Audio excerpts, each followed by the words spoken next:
انا مريت لك والقلب مفطور،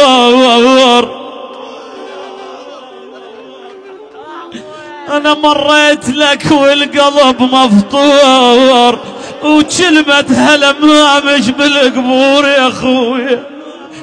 اخويا كون القبر يفتح لبابه بابه، ونشيل اخونا من التراب.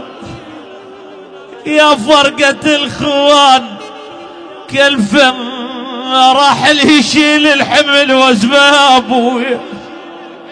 قلت لاخويا خويا ما حد عرفنا، والله ما حد عرفنا، ومنين بلجي ما حد عرف.